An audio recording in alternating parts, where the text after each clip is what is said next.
Hey friends, Jill here. I'm a nutritionist and bicycle traveler, and today we are talking about how to plan your first bike tour. If you're interested in cycling or bicycle touring, or how to improve your health and wellness both physically and mentally, I think you might really like this channel, and you should probably hit subscribe and the little bell below to be notified whenever I put out new videos. And also, if you're excited about learning how to plan your first bike tour, go ahead and give this video a little like. Okay, enough shameless self-promotion, let's get into it. Bicycle travel is without a doubt my favorite way to travel, but it can seem very intimidating when you're just starting to get into it. There's a lot to think about, it might seem really overwhelming. So in today's video, I'm gonna chat about 8 of the things to think about when you are planning your first bike tour. That way you have a bit of a jumping off point as you start planning your first ever bike tour. Which, can I just say, I am so excited for you. The first step in planning your first bike tour is figuring out where you want to go and for how long. This is obviously very important because it's going to inform all of the following steps that come after this. You might have a really clear vision of the trip you want to do, or you might have a few ideas and you're kind of toying around with options. All good, just try to get a sense of this first trip you're planning or the first couple trips you're planning. Where you want to go is important because it's going to determine the type of accommodations there are for you, the type of routes there are available for you, the things you're going to need to pack, the resources that are available in that place, any particular research you need to do. So that is, of course, why that is a key starting point. You also want to know how long you're going to go for, because that's going to inform how many kilometers you do in a day, what kind of training you need to do to prepare for it, and all of these things I have just said we are going to discuss in this video today. But this is the key starting point, is figuring out where you want to go and for how long. Now, step number 2 is determining where you want to sleep. There are plenty of options available to you on your bike touring. You can camp either on campsites or wild camping. You could use something like warm showers to stay with other cyclists. And of course, you can use Airbnbs and hotels and hostels. And you can use a combination of some or all of the above. The important thing is to decide what options are exciting to you and which ones you want to use so that you can plan for that. If you are planning to camp,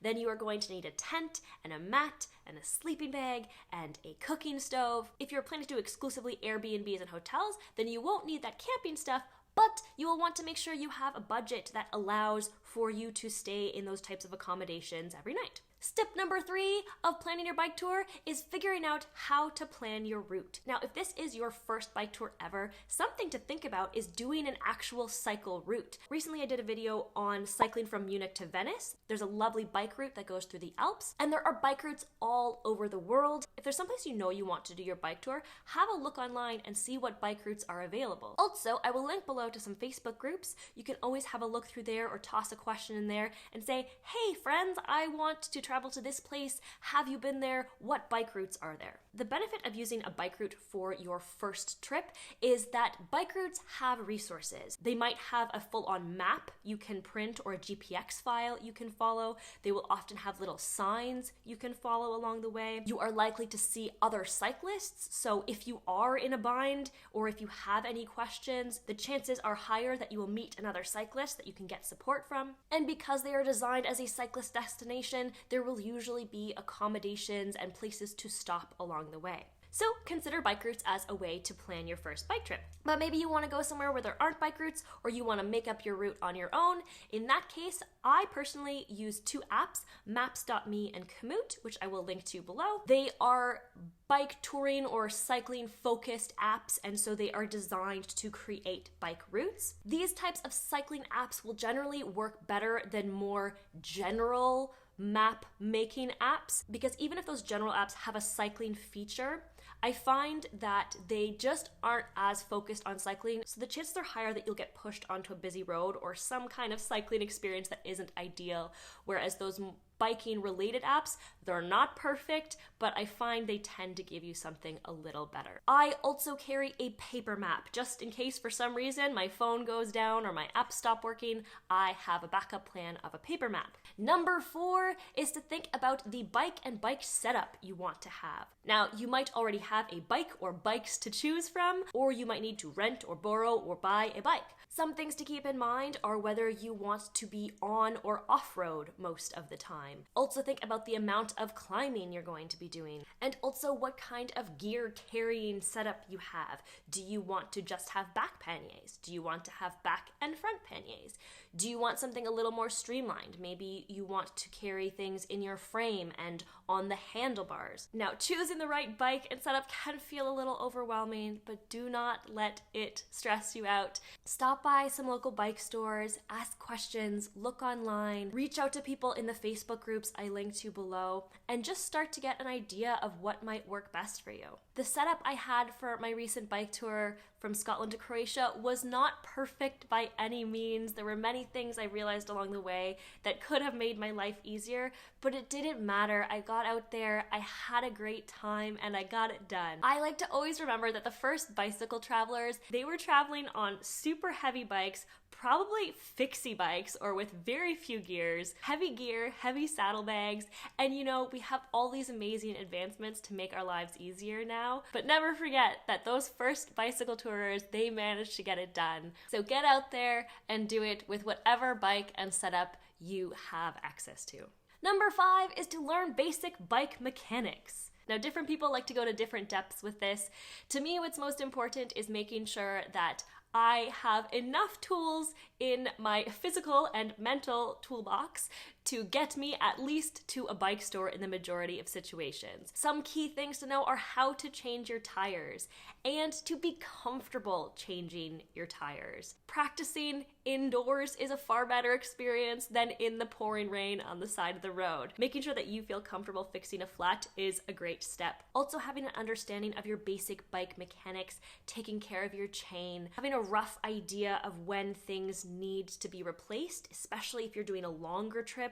You don't want to push the parts of your bike further than they are safely able to go. And then of course traveling with a toolkit so you have the things you need to do some basic bike repairs. I chatted about what I carried in my toolkit in a recent video I did on what I packed to cycle Europe, so you can have a look at that. But don't be afraid to reach out to a friend who knows a lot about bikes, or go to your local bike store, ask if they have any courses, or if they'll just kind of chat with you for a bit so you can learn about how to take care of your bike while you're on the road. Of course, you won't be able to fix every problem that arises, but having a bit of an understanding of some of those basic things you can fix is always a great idea. Number 6 is what to pack. This is number 6 for a reason, because all of the 1 through 5s are going to be important things to determine so that you know what you need to pack, understanding the weather conditions of where you're going, understanding how you want to sleep and spend the night. If you are cooking for yourself, all of these things are going to determine what you need to bring. Like I mentioned, I did a video all about what I packed for my recent bicycle tour, so you can have a look at that.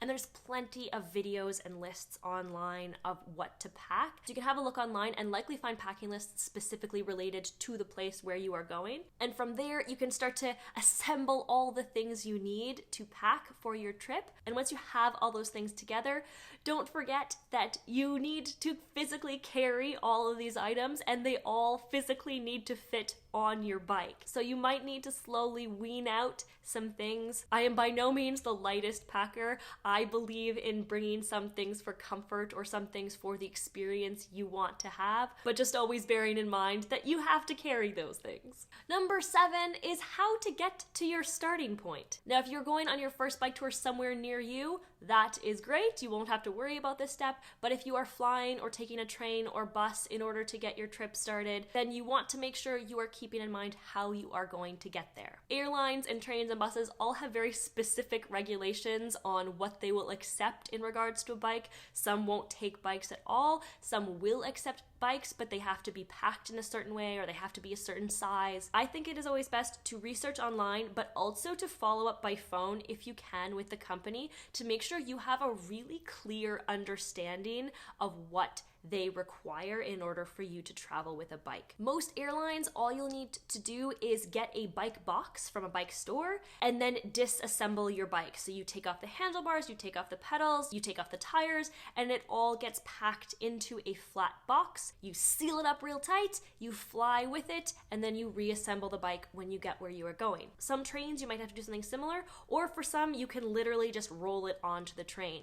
So it's just important to understand what they require and also any costs associated with it, so you aren't surprised when you get there on your departure day. Then for all the gear you are traveling with, it kind of depends. If you are flying somewhere, doing a loop and then returning to where you started, that's going to make your life easier. Chances are wherever you're staying, you can leave your suitcase and then come and pick it back up. But a lot of bicycle tours, you're starting somewhere and you're finishing somewhere else. So what I do is I get a suitcase from a secondhand store, I fill it with all my stuff, I fly there, I redonate that suitcase, and then I go do my trip, and then I find another suitcase or duffel bag, fill it back up, and take it home with me. I've also seen some people just use cardboard boxes. Some people get a really light duffel bag that they put in their panniers and travel with, and then fill that up as needed. So there's plenty of options. It's just something you want to keep in mind while you are planning your first bike tour. And finally, number 8, we've thought about all the stuff we need and where we want to go, and now we need to make sure we are physically ready to do this trip. Bicycle touring is incredibly fun, but it is also very demanding on our bodies, and so we want to make sure we are prepared before we leave for our bike tour. Now, the training you need to do is going to be very unique to you. Please consult your health provider. What I will say is that it is very important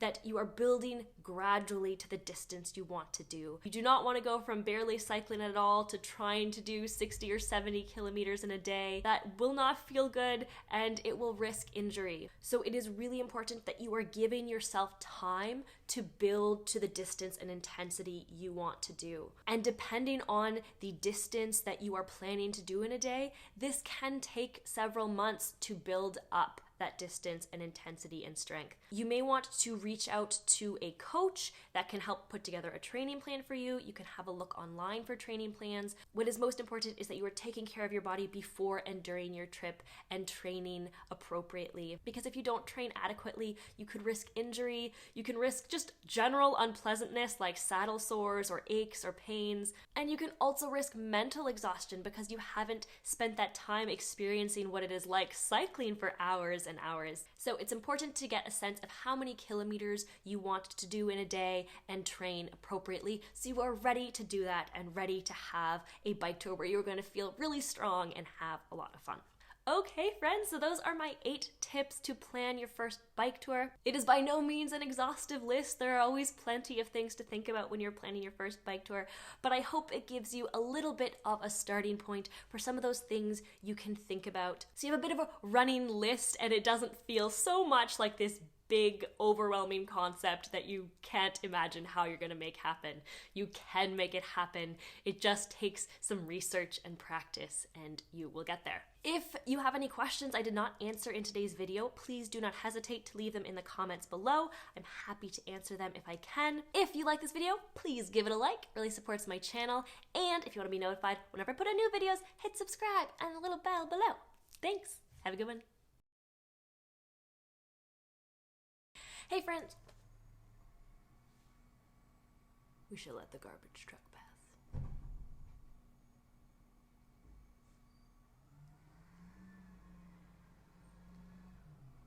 So slow. So slow.